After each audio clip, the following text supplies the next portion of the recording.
Ghibli Ghibli Ghibli Ghibli. இது என்ன இந்த ஜிபிலி அப்படிங்கிறது? இது ஏன் இவ்வளவு ட்ரெண்ட் ஆகிட்டு இருக்குது? என்னதான் இருக்குது இந்த ஜிபிலி அப்படிங்கிற இந்த விஷயத்தில்? அதெல்லாம் தான் இந்த வீடியோவில் நம்ம பார்க்க போகிறோம். இந்த வீடியோ வந்து உங்களுக்கு ஒரு இன்ஃபர்மேட்டிவான ஒரு வீடியோவாக இருக்கும் அப்படின்னு சொல்லி நம்புறேன். ஐத்தமிழ் டெக் சேனலுக்கு உங்களை வரவேற்கிறேன். இது வரைக்கும் சேனலை சப்ஸ்கிரைப் பண்ணல அப்படின்னா சேனலை சப்ஸ்கிரைப் பண்ணிக்கோங்க. வாங்க வீடியோக்குள்ளே போகலாம்.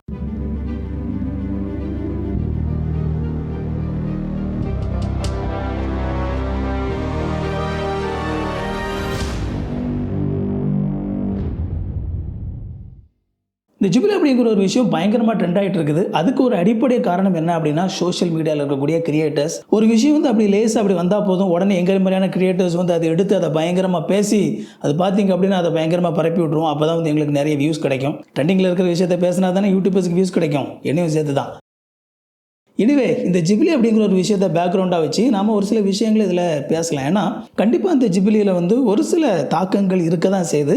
அதுக்கு முன்னாடி நம்ம வந்து முதலாவது ஆர்டிஃபிஷியல் இன்டெலிஜென்ஸ், அந்த ஏஐ அப்படிங்கிற ஒரு விஷயத்தை பற்றி நம்ம கொஞ்சம் ஜென்ரலாக பேச வேண்டியது இருக்குது. என்ன மாதிரியான ஒரு தாக்கத்தை வந்து அது ஏற்படுத்திகிட்டு இருக்குது? இது உண்மையாகவே வந்து இந்த ஏஐ அப்படிங்கிற விஷயம் பெரிய ஒரு மக்களுடைய வாழ்க்கையில் வந்து ஒரு பெரிய பாதிப்பை ஏற்படுத்திடுமா அப்படிங்கிறத கொஞ்சம் நுணுக்கமாக நம்ம கவனிக்க வேண்டியது இருக்குது. ஏன்னா அந்த பேக்ரவுண்ட் உங்களுக்கு தெரிஞ்சாதான் உங்களுக்கு வந்து இந்த ஜிபிலி அப்படிங்கிற விஷயம் உண்மையிலே எந்த அளவுக்கு ஒரு தாக்கத்தை ஏற்படுத்தும் அப்படிங்கிறது உங்களுக்கு புரியும். ஸோ அதனால ஒரு பேக்ட்ராப்பாக நம்ம அதை பேச வேண்டியது இருக்குது. நம்ம எல்லாருமே வந்து கூகுள் யூஸ் பண்ணுவோம் இல்லையா? நமக்கு ஏதோ ஒரு விஷயம் தெரிஞ்சுக்கணும்னு நினச்சோம் அப்படின்னா ஒன்று நம்ம யூடியூபில் போய் தேடி பார்ப்போம், அப்படி இல்லைனா கூகுளில் போய் நம்ம தேடுவோம். எப்போவாது நீங்கள் கவனிச்சிருக்கீங்களா? இப்போல்லாம் நீங்கள் கூகுளில் ஒரு விஷயத்தை தேடும்போது கூகுளில் வந்து முதலாவது அந்த ரிசல்ட்டுக்கு கீழே வந்து பார்த்தீங்க அப்படின்னா நீங்கள் எதை பற்றி தேடி இருக்கீங்களோ அதை பற்றி சிம்பிளாக அழகாக சம்மரைஸ் பண்ணி பாயிண்டாக ஒரு சில விஷயங்கள் வந்து வந்துட்டுருக்கும். நீங்கள் வந்து ஒரு சில பேர் அதை வாசிச்சிருப்பீங்க, ஒரு சில பேர் அதை ஒரு சீரியஸான விஷயமா கவனிச்சிருப்பீங்க, அதை கவனிக்காமல் கூட நீங்கள் போயிருப்பீங்க. முன்னாடி வந்து நீங்கள் கூகுளில் ஒரு விஷயத்தை தேடும்போது நீங்கள் தேடுற விஷயம் எந்த வெப்சைட்டில் இருக்குதோ அந்த வெப்சைட் ஒன்று ஒன்றா வந்து யூடியூப்ல வந்து ரிசல்ட்டில் வரும். நம்ம அதுக்கப்புறமா அந்த வெப்சைட்டுக்குள்ளே போய் ஒவ்வொரு விஷயத்தை ரீட் பண்ணி நமக்கு தேவையான தகவலை நாம் சேகரிச்சுக்குவோம். இப்படித்தான் நாம் வந்து கூகுள் யூஸ் பண்ணிக்கிட்டு இருந்தோம். இப்போ வந்து நம்ம அந்த விஷயத்தை தேடும்போது கூகுள் என்ன செய்கிறாங்க அப்படின்னா, ஆர்டிஃபிஷியல் இன்டெலிஜென்ஸ் மூலமாக உங்களுடைய தகவல் உங்களுக்கு என்ன தேவையோ அதை வந்து வேறு வேறு வெப்சைட்லேருந்து கலெக்ட் பண்ணி அதை சம்மரைஸ் பண்ணி அழகாக உங்களுக்கு கொடுத்துட்றாங்க. இந்த விஷயம் வந்து பார்க்குறதுக்கு சூப்பராக இருக்குது. ஓகேங்க, ரொம்ப நல்லது தானே. நம்ம ஒரு விஷயத்தை கஷ்டப்பட்டு தேடி ஒவ்வொரு வெப்சைட்டாக போய் நம்ம தேடி கண்டுபிடிக்க வேண்டியதில்லை, நமக்கு வந்து எல்லாமே முன்னாடி வந்துடுதில்ல அப்படின்னு சொல்லி நீங்கள் நினைக்கலாம். இது உங்களுக்கு நல்லது, கூகுளுக்கும் நல்லது. ஆனால் இது யாருக்கு கெட்டது அப்படின்னா, நிறைய பேர் வந்து பிளாக் அப்படின்னு சொல்லி ஒன்று எழுதுவாங்க. அதாவது பிளாக் அப்படிங்கிறது வெப்சைட்டில் அவங்க வந்து அந்த தகவல்களை போடுறது. வெப்சைட்டில் நிறைய தகவல்கள் இருக்கும். இந்த வெப்சைட் நடத்துகிறவங்க பார்த்தீங்க அப்படின்னா அந்த வெப்சைட் நடத்துறதுக்கு கொஞ்சம் காசு செலவு பண்ணி தான் அந்த வெப்சைட் நடத்த முடியும். அதுக்கப்புறமா இந்த வெப்சைட் நடத்துகிறவங்களாம் எப்படி பணம் சம்பாதிக்கிறாங்க அப்படின்னு சொல்லி பார்த்தீங்க அப்படின்னா, நீங்கள் வந்து கூகுளில் ஒரு விஷயத்தை தேடும்போது அந்த வெப்சைட்லேருந்து உள்ளே நீங்கள் போவீங்க. அந்த வெப்சைட்டுக்குள்ளே நீங்கள் போகும்போது உங்களுக்கு வந்து அந்த வெப்சைட்டுக்குள்ளே பார்த்தீங்க அப்படின்னா அவங்க ஏதாவது ஒரு ஆட் நெட்வொர்க்கில் வந்து அதை கனெக்ட் பண்ணி வச்சுருப்பாங்க. அந்த வெப்சைட்டுக்குள்ளே போய் நீங்கள் ரீட் பண்ணும்போது சைட்லலாம் பார்த்தீங்க அப்படின்னா அட்வர்டைஸ்மெண்ட் இருக்கும். அந்த ஆர்டிக்கல் வாசிக்கும் போது நடுவில் பார்த்தீங்கன்னா அங்கங்கே நிறைய அட்வர்டைஸ்மெண்ட் இருக்கும். அந்த அட்வர்டைஸ்மெண்ட்டு எத்தனை முறை அவங்களோட வெப்சைட்டில் ஷோ ஆகுது அப்படிங்கிற அடிப்படையில் மேபி ஒரு சில பேர் அந்த அட்வர்டைஸ்மெண்ட் அவங்களுக்கு ரொம்ப யூஸ்ஃபுல்லாக இருந்துச்சு அப்படின்னா அதை கிளிக் பண்ணி போவாங்க. அந்த அடிப்படையில் இந்த பிளாக் வெப்சைட் நடத்துகிறவங்களுக்கு பார்த்தீங்க அப்படின்னா பணம் கிடைக்கும். உண்மையிலேயே வந்து நல்ல சக்ஸஸ்ஃபுல்லாக இந்த மாதிரி வெப்சைட் நடத்துகிறவங்க பார்த்தீங்க அப்படின்னா இந்த மாதிரியான வெப்சைட் மூலமாக நிறைய பணம் சம்பாதிச்சுக்கிட்டு இருந்தாங்க. ஸோ இந்த மாதிரி இருக்கிற சிச்சுவேஷனில் தான் ChatGPT அப்படிங்கிற ஒரு விஷயம் வந்து முதல்ல இன்ட்ரடியூஸ் ஆனப்போ அது ஒரு மிகப்பெரிய ஒரு அதிர்வலையை உலகத்தில் ஏற்படுத்துச்சு. அதுக்கு காரணம் என்ன அப்படின்னா, அவங்க வந்து ஒரு கேள்வி கேட்டு அதன் மூலமாக ஆர்டிஃபிஷியல் இன்டெலிஜென்ஸ் மூலமாக மக்கள் கேட்கிற கேள்விகளுக்கு வந்து அவங்களுக்கு தேவையான பதிலை வந்து அந்த கேள்வி பதில் வடிவில் வந்து அதை கொடுக்கும்போது அது உண்மையிலேயே வந்து ஒரு மிகப்பெரிய தாக்கத்தை ஏற்படுத்திச்சு. ஏன் ChatGPT வந்து இவ்வளோ பெரிய தாக்கத்தை ஏற்படுத்திச்சு அப்படின்னா, இதுக்கு முன்னாடி வந்து நம்ம ஒரு 20 வருஷத்துக்கு முன்னாடி 30 வருஷத்துக்கு முன்னாடி தான் மிகப்பெரிய டெக்னாலஜி கம்பெனிகள் எல்லாம் ரொம்ப வேகமாக வளர்ந்தது. உதாரணத்துக்கு ஆப்பிள் எடுத்துக்கலாம், மைக்ரோசாஃப்ட் எடுத்துக்கலாம், கூகுள் எடுத்துக்கலாம். இது எல்லாமே வந்து ஒரு 20, 30, 40 வருஷத்துக்கு முன்னாடி அந்த காலகட்டத்தில் ஆரம்பிக்கப்பட்டு மிக வேகமாக அந்த காலகட்டத்தில் வளர்ந்து உலகத்திலேயே வந்து மிகப்பெரிய ஜாம்பவான்களாக மாறின கம்பெனிகள் இதெல்லாம். அதுக்கப்புறமா பார்த்தீங்க அப்படின்னா நிறைய கம்பெனிகள் ஆரம்பித்தாங்க. ஆனால் அந்த காலகட்டத்தில் ஆரம்பித்து மிகப்பெரிய கம்பெனிகளை வளர்ந்த அளவுக்கு வந்து பெரிய அளவில் எந்த ஒரு கம்பெனியுமே வளரலை. சரி, இனி அவ்வளோதான், டெக்னாலஜி கம்பெனிலாம் பெரிய அளவில் இனிமேல் வளராது, இனிமேல் வந்து இப்படி தான் போயிட்டுருக்கோம் அப்படின்னு சொல்லி நினைத்த இழைச்சிக்கிட்டு இருந்த சிச்சுவேஷனில் தான் இந்த ChatGPT அப்படிங்கிற ஒரு விஷயம் வந்து அது பயங்கரமாக மக்களை ரீச் ஆகி அது வளர்ந்த வேகத்தை பார்த்து டெக்னாலஜி கம்பெனிகள் எல்லாமே மிரண்டு போயிட்டாங்க. இந்த ChatGPT அப்படிங்கிற விஷயம் வந்த நேரத்தில் நீங்கள் பார்த்தீங்க அப்படின்னா அந்த ChatGPT வந்தனால இனிமேல் கூகுள் அவ்வளோதான் போச்சுடா, இனிமேல் கூகுள் கம்பெனியே போயிடும், மைக்ரோசாஃப்ட் கம்பெனியே போயிடும் அப்படிங்கிற மாதிரியான நிறைய வீடியோஸ்லாம் நீங்கள் வந்து பார்த்துருப்பீங்க. ஏன்னா அவ்வளவு வேகமான ஒரு அசுரமான வளர்ச்சி இந்த ChatGPTக்கு. இந்த சூழ்நிலையில் தான் இந்த கூகுள் மாதிரியான கம்பெனிகள் ChatGPTயோட கூட ஃபைட் பண்ணக்கூடிய ஒரு சூழ்நிலைக்கு வந்து தள்ளப்படுது. இந்த நிலையில் கூகுளில் வந்து அவங்களும் தனியாக இந்த மாதிரியான ChatGPT மாதிரியே வந்து கேள்வி கேட்டு பதில் கேட்கக்கூடிய AI மாடல்லாம் வெளியிடுறாங்க. ஆனாலும் அந்த அளவுக்கு வந்து ChatGPT சக்ஸஸ் ஆன அளவுக்கு இது சக்ஸஸ் ஆகாத நிலையில் அவங்க ஏற்கனவே இருக்கக்கூடிய ஒரு ப்ராடக்ட் கூட வந்து இதை அட்டாச் பண்ணியே ஆகணும். அப்படி பண்ணால் தான் அவங்களால வந்து இந்த ChatGPTனுடைய வளர்ச்சி அளவுக்கு வந்து அல்லது அது மக்களை ரீச் பண்ணக்கூடிய அளவுக்கு கூகுளால் ரீச் பண்ண முடியும் அப்படிங்கிற நிலையில் கூகுள் என்ன செய்கிறாங்க அப்படின்னா இந்த ஆர்டிஃபிஷியல் இன்டெலிஜென்ஸ் ஃபீச்சரை வந்து ஏற்கனவே இருக்கக்கூடிய சர்ச் இன்ஜின் கூட இணைச்சி விடுறாங்க. அப்படி சர்ச் இன்ஜின் கூட இணைச்சி விடும்போது மக்கள் கேட்குற கேள்விகளுக்கு வெப்சைட்டுக்கு உள்ளே போய் மக்கள் பதில் தேடுறதுக்கு பதிலாக கூகுளே வந்து அவங்களுக்கு மேலே பதிலை கொடுத்துருது. இந்த நிலையில் இந்த மாதிரி வெப்சைட் நடத்துகிறவங்களுடைய வருமானம் வந்து மிக அதிகமாக பாதிக்கப்பட்டுச்சு. ஸோ இப்போ தான் உங்களுக்கு ஒரு சின்ன க்ளூ கிடைக்கும்னு சொல்லி நினைக்கிறேன். எந்த மாதிரி AI அப்படிங்கிற ஒரு விஷயம் உள்ளே வரும் பொழுது பல நபர்களுடைய வருமானம் வந்து அடி வாங்குது. ஏன்னா அதையே நம்பி வாழ்ந்து கொண்டிருந்த பல நபர்கள் இருந்தாங்க.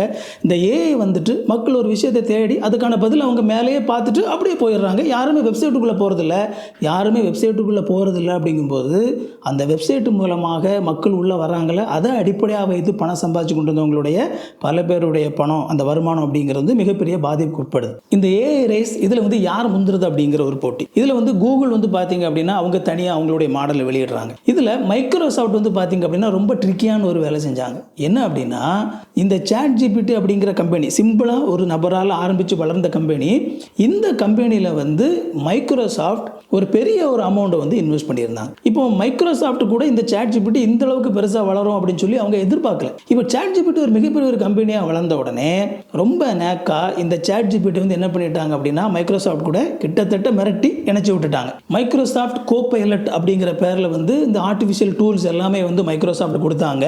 பட் இந்த கோபைலட் அப்படிங்கிற மைக்ரோசாஃப்ட் டூலுக்கு பின்னால் பிஹைண்டில் இருக்கிறது என்ன அப்படின்னா ChatGPT. எந்த ஒரு வித்தியாசமும் கிடையாது. இந்த நிலையில தான் AI அப்படிங்கிறது கொஞ்சம் கொஞ்சமாக வளர ஆரம்பிக்குது. அதில் வந்து பார்த்தீங்க அப்படின்னா AI மூலமாக வந்து வீடியோஸ் எப்படி கிரியேட் பண்ணுறது, AI மூலமாக வந்து ஆர்ட்ஸ் எப்படி கிரியேட் பண்ணுறது அப்படின்னு சொல்லி எல்லா விஷயத்தையும் கிரியேட் பண்ணுறதுக்கு, ஒரு பிக்சரை கிரியேட் பண்ணுறதுக்கு, ஒரு வீடியோ கிரியேட் பண்ணுறதுக்கு, ஒரு ஆடியோ கிரியேட் பண்ணுறதுக்கு எல்லாத்துக்குமே வந்து AIயில் வந்து நிறைய மாடல்ஸ் வர ஆரம்பிக்குது. இந்த மாதிரி வந்து மாடல்ஸ் வரும் பொழுது இதுதான் வந்து பார்த்தீங்க அப்படின்னா உலகத்தில் ஒரு பெரிய கன்சர்னை உருவாக்க ஆரம்பிக்குது. ஏன்னா எப்படி வந்து இந்த கூகுளில் அந்த AI வந்தனால வெப்சைட் நடத்தி கொண்டிருந்தவங்களுடைய வருமானம் வந்து பாதிக்கப்படுதோ அதே மாதிரி இந்த மாதிரி ஆர்ட் சம்மந்தப்பட்ட எல்லா விஷயத்துலையும் AI உள்ள நுழைஞ்சு இந்த மாதிரி புதுசாக வந்து ஜஸ்ட் என்ன வேணும் அப்படிங்கிறத வந்து ஒரு வார்த்தையில் கொடுத்தா போதும் அதை வந்து அந்த ஆர்ட்டாக வந்து கிரியேட் பண்ணி கொடுக்க ஆரம்பிக்கும் போது அதை நம்பி இருந்த பல பேருடைய வாழ்க்கை வந்து அதில் வந்து மிகப்பெரிய ஒரு பாதிப்புக்கு உட்படுது. வெறுமனே ஆர்ட் மட்டும் இல்லை, இன்னைக்கு AI நீங்கள் பார்த்தீங்க அப்படின்னா ஆல்மோஸ்ட் எல்லா விஷயத்தையுமே வந்து கேட்டால் அது உடனே செய்யும். ஒரு ப்ரோக்ராமிங் உங்களுக்கு வந்து ஒரு ப்ரோக்ராம் வேணும் அப்படின்னா, ஒரு C++ல் ஒரு ப்ரோக்ராம் வேணும் அப்படின்னா, பைத்தானில் ஒரு ப்ரோக்ராம் வேணும் அப்படின்னா, ஒரு வெப்சைட் கிரியேட் பண்ணணும் அப்படின்னா எல்லாமே வந்து ஜஸ்ட் உள்ளே போய் எனக்கு இது வேணும் அப்படின்னு சொல்லி சொன்னால் மட்டும் போதும். அதுக்கான கோடிங் எல்லாத்தையுமே வந்து இந்த ஆர்டிஃபிஷியல் இன்டெலிஜென்ஸ் கொடுத்துருது. இந்த வீடியோவை இதுவரைக்கும் நீங்கள் பார்த்துட்டீங்க அப்படின்னா இந்த வீடியோ உங்களுக்கு ரொம்ப யூஸ்ஃபுல்லாக இருக்குது அப்படின்னு சொல்லி அர்த்தம். அப்படின்னா என்னோடய சேனலில் நான் பேச போகிற மற்ற வீடியோஸ் எல்லாமே உங்களுக்கு பயனுள்ளதாக தான் இருக்கும். இந்த வீடியோவை லைக் பண்ணிக்கோங்க, சேனலை சப்ஸ்கிரைப் பண்ணிக்கோங்க, நம்ம கண்டினியூ பண்ணுவோம். இதில் விஷயம் என்ன அப்படின்னா இந்த ஆர்டிஃபிஷியல் இன்டெலிஜென்ஸ் அதனுடைய நேமே ஆர்டிஃபிஷியல் இன்டெலிஜென்ஸ். இப்போது இது வந்து சொந்தமாக சிந்திச்சு அது வந்து எல்லாத்தையும் கொடுக்குதா அப்படின்னு சொல்லி கேட்டிங்க அப்படின்னா இல்லை. இப்போ இதுதான் விஷயமே.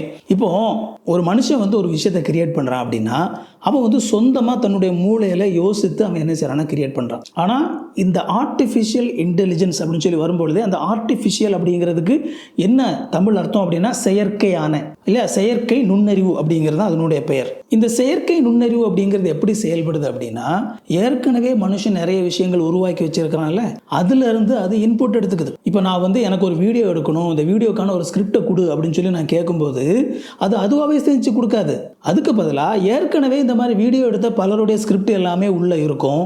அந்த டேட்டாவை அடிப்படையாக வச்சு அதை அனலைஸ் பண்ணி நான் கேட்குற வீடியோவுக்கு ஒரு ஸ்கிரிப்டை அது கொடுக்கும். அதே மாதிரி தான் வீடியோ கிரியேட் பண்ணாலும் அப்படி தான், பிக்சர் கிரியேட் பண்ணாலும் அப்படி தான், ஒரு கோடிங் கிரியேட் பண்ணாலும் அப்படி தான். இது எதுவுமே வந்து ஆர்டிஃபிஷியல் இன்டெலிஜென்ஸ் அது சொந்தமாக சிந்திக்காமல் ஏற்கனவே உள்ளே இருக்கிற விஷயத்தை அனலைஸ் பண்ணி அதை அழகாக கொண்டு வந்து வெளியே கொடுத்துருது. இப்போ பிரச்சனை என்ன அப்படின்னா, இந்த ஆர்டிஸ்ட் எல்லாருமே இவங்களுடைய ஆர்ட் எல்லாமே வந்து அது உள்ள டேட்டா பேஸில் எடுத்து வச்சிருக்குது, வீடியோஸை டேட்டா பேஸில் எடுத்து வச்சிருக்குது, நிறைய டெக்ஸ்ட் டேட்டா பேஸில் எடுத்து வச்சிருக்குது, கோடிக்கணக்கான புத்தகங்கள் வந்து அதனுடைய டேட்டா பேஸில் எடுத்து வச்சிருக்குது.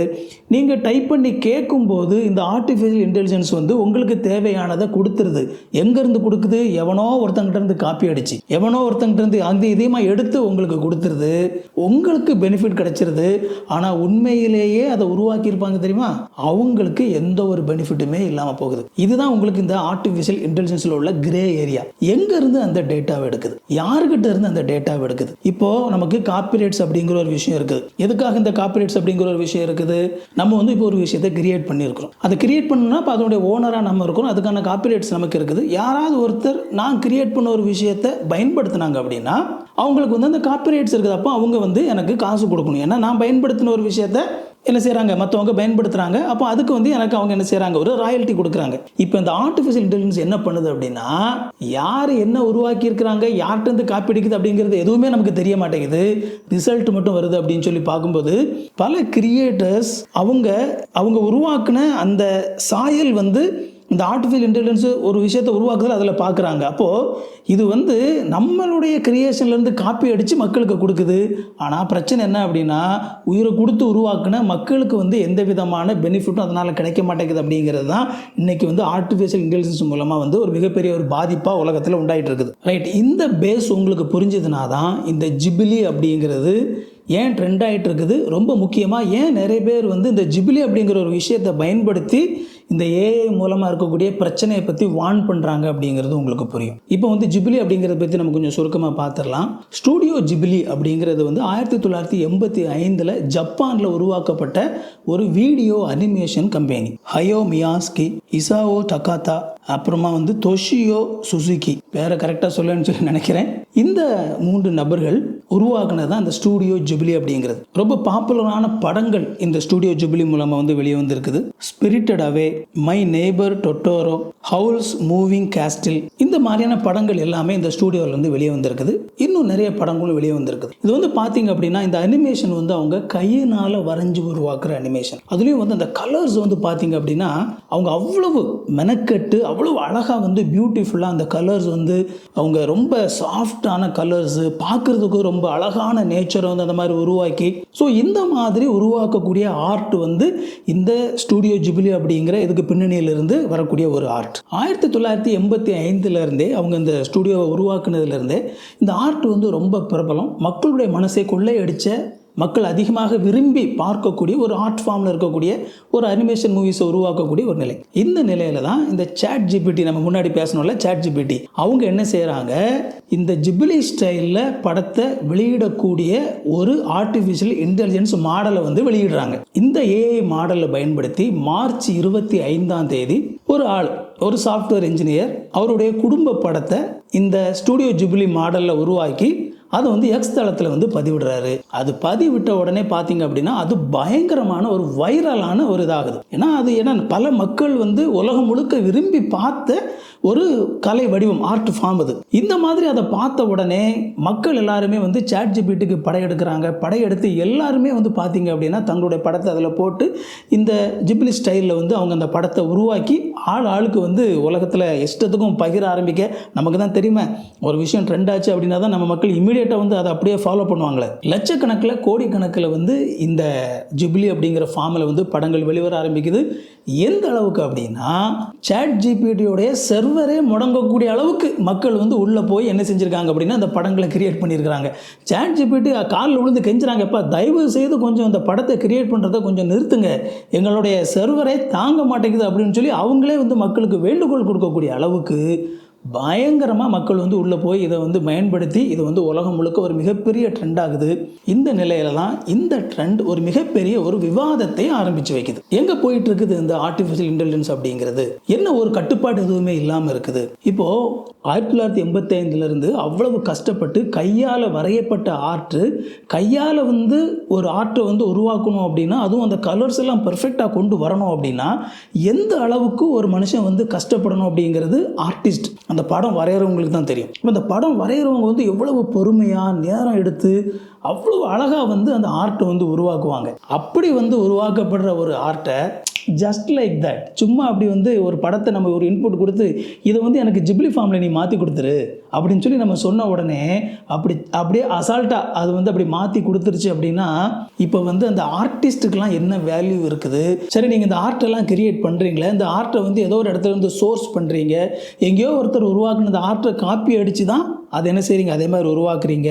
அப்போ உண்மையாகவே இந்த ஆர்ட்டை உருவாக்குன ஆளுக்கு காசு போகுதா போகலையா அப்படின்னா அவங்களுடைய நிலைமையெல்லாம் என்ன ஆகுறது? இப்படிப்பட்ட ஒரு மிகப்பெரிய ஒரு கேள்வியையும் ஒரு மிகப்பெரிய விவாதத்தையும் இந்த ஜிப்லி அப்படிங்கிற விஷயம் வந்து உருவாக்கி வச்சிருக்குது. மக்கள் வந்து வதன்னு சொல்லி கூட்டமாக போய் இந்த மாதிரி என்ன செய்கிறாங்க அப்படின்னா அந்த ஆர்ட் ஃபார்மை பார்த்துட்டு பார்க்க அழகாக இருக்குது அப்படின்னு சொல்லி உள்ளே போய் தங்களுடைய ஃபோட்டோஸ் எல்லாம் கொடுத்து அவங்க ஆர்ட் ஃபார்ம் வந்து மாற்றிக்கிறாங்க. பட் ஆனால் இதில் ஒரு பெரிய ப்ரைவசி கன்சர்ன் ஒன்று இருக்குது. இப்போது உங்களுடைய ஃபோட்டோ நீங்கள் வச்சிருக்கிற வரைக்கும் வேறு யாருமே அதை பயன்படுத்தக்கூடாது. உங்கள் கம்ப்யூட்டர்லேருந்து இன்னொருத்தர் வந்து காப்பி பண்ணக்கூடாது. உங்களுக்கு தெரியாமல் வந்து காப்பி பண்ணி உங்களுடைய ஃபோட்டோ ஒருத்தர் பயன்படுத்தினாங்க அப்படின்னா நீங்கள் வந்து போய் கேஸ் கொடுக்கலாம். என்னுடைய ஃபோட்டோ வந்து என்னுடைய அனுமதி இல்லாமல் இவங்க வந்து இந்த மாதிரி பயன்படுத்தி இருக்கிறாங்கன்னு சொல்லி நீங்கள் கேஸ் கொடுத்தீங்க அப்படின்னா உங்களுக்கு சாதகமாக தீர்ப்பு வரும். இப்போ பிரச்சனை என்ன அப்படின்னா இந்த மாதிரியான ஆர்டிஃபிஷியல் இன்டெலிஜென்ஸ் கம்பெனிஸ் பார்த்தீங்கன்னா ஒரு மிகப்பெரிய டேர்ம்ஸ் அண்ட் கண்டிஷன்ஸ் வச்சுருக்கிறாங்க. அதில் நீங்கள் வந்து உங்களுடைய ஃபோட்டோவை நீங்கள் உள்ளே விட்டு நீங்கள் வந்து அந்த ஃபார்முக்கு மாற்றும்போது அந்த ஃபோட்டோவை வந்து அவங்க பின்னால் பயன்படுத்துறதுக்கான உரிமையை வந்து நீங்கள் அவங்களுக்கு கொடுத்துட்றீங்க.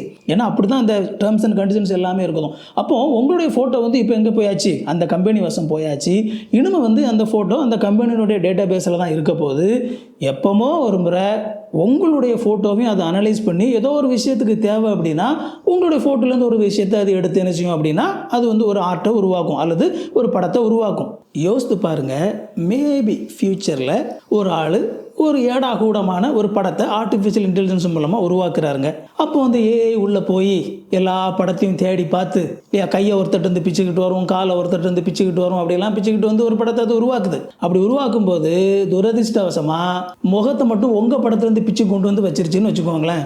அப்போ அங்கே ஒரு ஏடாகூடமான வீடியோ இருக்கும், அந்த வீடியோவில் உங்கள் முகம் இருக்கும். யோசித்து பாருங்கள், இது இப்படிப்பட்ட ஒரு சூழ்நிலை உண்டாச்சுன்னா அது எந்த அளவுக்கு மிக மோசமான ஒரு பாதிப்பை ஏற்படுத்தும் அப்படிங்கிறத பாருங்கள். சரி, நீங்கள் போய் இந்த மாதிரி உருவாக்கிருச்சு அப்படின்னு சொல்லி கேஸ் போட போகலான்னு சொல்லி நீங்கள் கேஸ் போட போனீங்க அப்படின்னா அங்கே டேர்ம்ஸ் அண்ட் கண்டிஷன்ஸில் உங்கள் சொத்தையே எழுதி வாங்கிட்டு தான் அவன் உங்கள் ஃபோட்டோவை உள்ளே வாங்கியிருப்பான். உங்கள் ஃபோட்டோவை நாங்கள் எதுக்கு வேணாலும் பயன்படுத்துவோம் அப்படின்னு சொல்லி டேர்ம்ஸ் அண்ட் கண்டிஷன்ஸில் இருக்கும். அதுக்கு நீங்கள் வாஸ்து பார்க்காமலே டிக்கு கொடுத்து தான் அந்த ஃபோட்டோ உள்ளே கொடுத்துருப்பீங்க.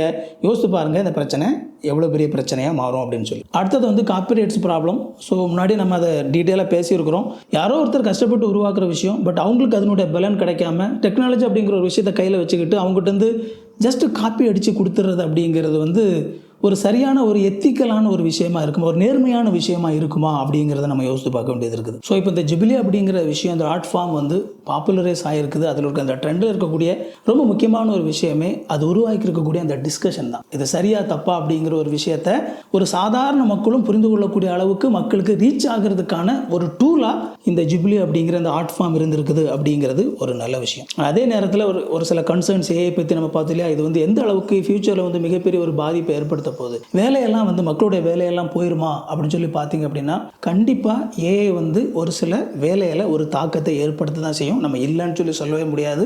எப்பொழுதுமே ஒரு புது டெக்னாலஜி வரும்பொழுது அது வந்து பழைய டெக்னாலஜியை யூஸ் பண்ணிட்டு இருக்கிறவங்களுடைய அந்த வேலையில் ஒரு தாக்கத்தை ஏற்படுத்த தான் செய்யும். உதாரணத்துக்கு டைப் ரைட்டிங் அப்படிங்கிற ஒரு விஷயம் வந்தபோது கையால் எழுதி கொண்டிருந்தவங்களோட ஒரு சிலருடைய வேலை பாதிக்கப்பட்டிருக்க தான் செய்யும். அடுத்தது கம்ப்யூட்டர் அப்படிங்கிற ஒரு விஷயம் வந்தபோது டைப் ரைட்டிங்கில் வேலை பார்த்துக்கிட்டு இருந்த ஒரு சிலருடைய வேலை பாதிக்கப்பட்டிருக்க தான் செய்யும். ஒரு பக்கம் வந்து புது டெக்னாலஜி வரும்பொழுது ஒரு சில வேலைகள் பாதிக்கப்பட்டாலும் அது புது வேலைகளையும் கூட உருவாக்கும். ஸோ எப்பொழுதுமே வந்து ஒரு டெக்னாலஜி வருது அப்படிங்கும்போது கண்டிப்பாக அது ஒரு வேலையில் பாதிப்பை ஏற்படுத்தும். யாருக்கு அப்படின்னா யார் வந்து அப்டேட்டாக இல்லாமல் இருக்கிறாங்களோ அவங்களுக்கு மட்டும்தான். ஆனால் இந்த டைப் ரைட்டிங் படித்த ஒரு ஆள் ரொம்ப ஈஸியாக வந்து கம்ப்யூட்டருக்கு வந்து அவர் அப்படியே கொஞ்சம் அடாப்ட் ஆகிட்டார் அப்படின்னா அவரால் கண்டிப்பாக என்ன செய்ய முடியும் அப்படின்னா வேலையில் வந்து சஸ்டெயின் பண்ண முடியும். அதே மாதிரி ஒரு ஃபீல்டில் வந்து ஒரு நபர் திறமையானவங்களாக இருக்கும்போது அவங்கள வந்து ஒரு புது டெக்னாலஜி வந்து எதுவுமே பண்ணாது.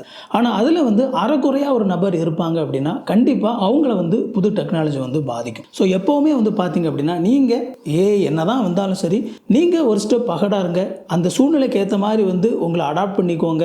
உங்களோட திறமையை வந்து நல்லபடியாக வளர்த்து கொண்டு இருக்கக்கூடிய எந்த ஒரு நபர்களுக்கும் வந்து ஏஐ ஒரு மிகப்பெரிய பாதிப்பு ஏற்படுத்தாது. இதை நான் சிம்பிளாக சொல்லணும் அப்படின்னா, இந்த ஏஐ அப்படிங்கிற ஒரு புது விஷயம் வந்திருக்குது. இதை வந்து நீங்கள் கற்றுக்கிட்டு உங்களுடைய ஃபீல்டில் சரியான விதத்தில் உங்களுக்கு பயன்படுத்த தெரியலை அப்படின்னா அது உங்களுக்கு பாதிப்பு ஏற்படுத்தும். இந்த சூழ்நிலைக்கு ஏற்ற மாதிரி நீங்கள் உங்களை அடாப்ட் பண்ணிக்கிட்டு இந்த சூழ்நிலையை எப்படி வந்து உங்களுடைய ஜாபுக்கு இதை நீங்கள் பயன்படுத்தலாம் அப்படின்னு சொல்லி நீங்கள் அடாப்ட் பண்ணிக்கிட்டீங்க அப்படின்னா கண்டிப்பாக அது வந்து உங்களுக்கு மிகப்பெரிய பாதிப்பு ஒன்றும் ஏற்படுத்தாது. எனிவே, இந்த ஏஐ அப்படிங்கிற விஷயம் வந்தாச்சு. இது நம்ம கூட இருக்க தான் போகுது. இது எந்த மாதிரியான ஆப்பர்ச்சுனிட்டிஸை கொடுக்க போகுது, எந்த மாதிரியான பாதிப்புகள் ஏற்படுத்த போகுது அப்படிங்கிறதெல்லாம் நம்ம தொடர்ந்து இருந்து பார்க்க தான் போகிறோம். இந்த வீடியோ உங்களுக்கு ரொம்ப பயனுள்ளதாக இருந்திருக்கும் அப்படின்னு சொல்லி நம்புகிறேன். ஒருவேளை இந்த வீடியோ உங்களோட நண்பர்களுக்கோ உறவினர்களுக்கோ பயனுள்ளதாக இருக்கும் அப்படின்னு சொல்லி நினச்சிங்க அப்படின்னா இந்த வீடியோ உங்களுக்கு ஷேர் பண்ணி விடுங்க.